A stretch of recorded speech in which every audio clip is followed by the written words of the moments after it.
ಇದು ರಾಜ್ಯ ರಾಜಕಾರಣದ ವಿಚಾರ. ಆದರೆ ರಾಜ್ಯ ರಾಜಕಾರಣದ ಈ ಹೊತ್ತಿನಲ್ಲಿನೇ ದೆಹಲಿ ಮಟ್ಟದಲ್ಲಿನೇ ನಮ್ಮ ಕುಡಿಯುವ ನೀರಿನ ವಿಚಾರದ ಬಗ್ಗೆ ಕೂಡ ಚರ್ಚೆ ಆಗ್ತಾ ಇದೆ.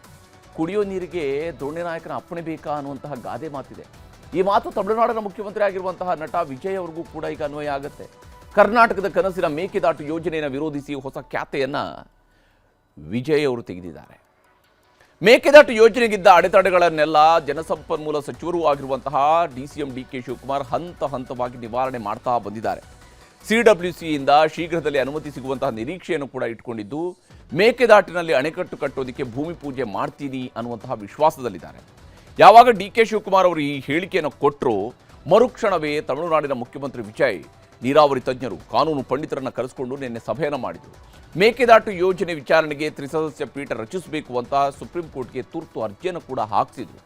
ಆದರೆ ಇವತ್ತು ಸುಪ್ರೀಂ ಕೋರ್ಟ್ ತಮಿಳುನಾಡಿನ ಅರ್ಜಿಯನ್ನು ವಜಾ ಮಾಡಿದೆ. ಏನೇ ವಿಚಾರಗಳಿದ್ರು ಸಿಡಬ್ಲ್ಯೂಸಿ ಮುಂದೆ ಚರ್ಚಿಸಿ, ತಮಿಳುನಾಡು ಇಲ್ಲಿ ಮಧ್ಯಪ್ರವೇಶಿಸುವುದಕ್ಕೆ ಸಾಧ್ಯ ಇಲ್ಲ.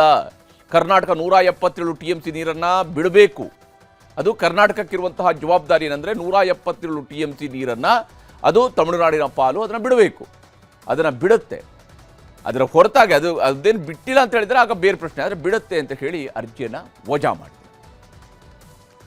will not can't interfere and it is a bound duty of Karnataka to see that whatever may be the position, 177 TMC of water should be left. That is the condition.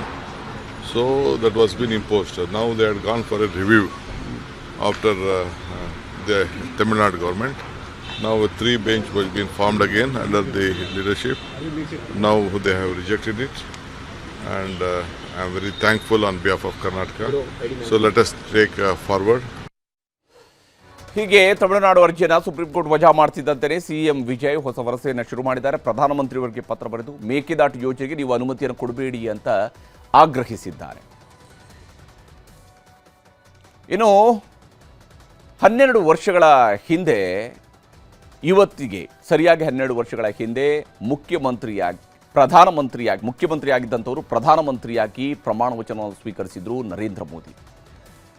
ಈ 12 ವರ್ಷಗಳ ಪ್ರಯಾಣ ಹೆದ್ದಾರಿಗಳಿಂದ digital ಪಾವತಿಗಳವರೆಗೆ, semiconductor ಮಿಷನ್ನಿಂದ ಆತ್ಮನಿರ್ಭರ್ ಭಾರತದವರೆಗೆ, ಜನಪರ ಕಲ್ಯಾಣ ಯೋಜನೆಗಳಿಂದ ಹಿಡಿದು ವಿಶ್ವದ ಶಕ್ತಿಶಾಲಿ ದೇಶ ಅನ್ನುವಂತಹ ಪಟ್ಟದವರೆಗೆ ಪ್ರಧಾನಿ ನರೇಂದ್ರ ಮೋದಿಯವರ ನೇತೃತ್ವದ ಸರ್ಕಾರದ ಕೊಡುಗೆಗಳು ಸಾಕಷ್ಟಿದ್ದಾವೆ. ಮೋದಿ ಆಡಳಿತದಲ್ಲಿ ಭಾರತದ ಚಿತ್ರಣ ಬದಲಾಗಿದೆ. 26 मई का दिन है. साल 2014 में आज के ही दिन पहली बार मैंने प्रधानमंत्री के तौर पर शपथ ली थी.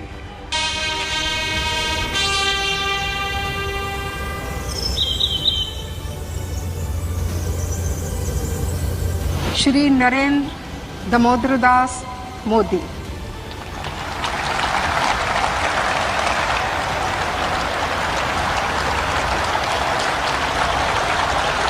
मैं नरेंद्र दामोदर दास मोदी ईश्वर की शपथ लेता हूं कि ಪ್ರಧಾನಮಂತ್ರಿಯಾಗಿ ನರೇಂದ್ರ ಮೋದಿ ಅವರು ಪ್ರಮಾಣ ವಚನ ಸ್ವೀಕರಿಸಿ, ಮೊದಲ ಬಾರಿಗೆ ಪ್ರಮಾಣ ವಚನ ಸ್ವೀಕರಿಸಿ ಇವತ್ತಿಗೆ 12 ವರ್ಷ ಪೂರೈಸಿದೆ.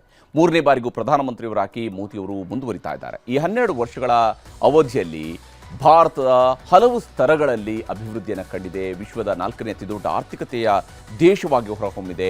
ಸಬ್ಕಾ ಸಾಥ್, ಸಬ್ಕಾ ವಿಕಾಸ್, ಸಬ್ಕಾ ವಿಶ್ವಾಸ್ ಸಂಕಲ್ಪದೊಂದಿಗೆ ಮೋದಿ ನೇತೃತ್ವದ ಸರ್ಕಾರ ಹಲವಾರು ಕಾರ್ಯಕ್ರಮಗಳನ್ನು, 100 ಕಾರ್ಯಕ್ರಮಗಳನ್ನು ಈ ದೇಶದಲ್ಲಿ ರೂಪಿಸಿದೆ. ಈ 12 ವರ್ಷಗಳಲ್ಲಿ ಪ್ರಮುಖವಾದಂತಹ 12 ಘೋಷಣೆಗಳು ಭಾರತದ ಪಾಲಿಗೆ ನವಭಾರತದ ನಿರ್ಮಾಣದ ದೃಷ್ಟಿಯಿಂದ ಹೊಸ ದಿಕ್ಸೂಚಿಗಳು ಕೂಡ ಆದವು. 2014ರಲ್ಲಿ ಜನ್ಧನ್ ಯೋಜನೆಯನ್ನು ಘೋಷಣೆ ಮಾಡಿದ್ರು. 58 ಕೋಟಿ ಬಡವರಿಗೆ ಬ್ಯಾಂಕ್ ಖಾತೆಯನ್ನು ಒದಗಿಸಲಾಯಿತು. 2014ರಲ್ಲಿ ಸ್ವಚ್ಛ ಭಾರತ ಅಭಿಯಾನ, ಮೈಸೂರು ಸೇರಿದಂತೆ ದೇಶದ ಪ್ರಮುಖ ನಗರಗಳಿಗೆ ಇದರ ಕೀರ್ತಿ ಬಂತು. 2015ರಲ್ಲಿ PM ಆವಾಸ್ ಯೋಜನೆ ಜಾರಿಗೊಳಿಸಲಾಯಿತು. 12 ಕೋಟಿ ಬಡವರಿಗೆ ಮನೆಯನ್ನು ಒದಗಿಸುವಂಥದ್ದು.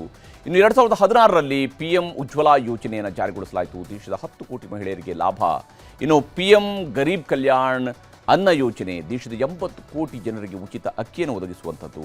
ದೇಶದಲ್ಲಿ GST ಪದ್ಧತಿಯನ್ನು ಜಾರಿ, ಡಿಜಿಟಲ್ ಇಂಡಿಯಾ, ಈ UPIನ ಕ್ರಾಂತಿ ಇವುಗಳೆಲ್ಲವೂ ಕೂಡ ಆಯಿತು. ಹಾಗೆಯೇ startup India, standup India, make in India, made in India ಇವುಗಳಿಗೆ ಒತ್ತು ಕೊಡುವಂತಹ ಕೆಲಸವನ್ನು ಮಾಡಲಾಯಿತು. ಮುಂದೆ ಜಮ್ಮು ಕಾಶ್ಮೀರದಲ್ಲಿದ್ದ 370ನೇ ವಿಧಿಯನ್ನು ರದ್ದುಗೊಳಿಸಿ ದೇಶದಲ್ಲಿ ತ್ರಿವಳಿ ತಲಾಖ್ಗಳನ್ನು ರದ್ದುಗೊಳಿಸುವಂತಹ ಮಹತ್ವದ ತೀರ್ಮಾನಗಳನ್ನು ಕೈಗೊಂಡರು.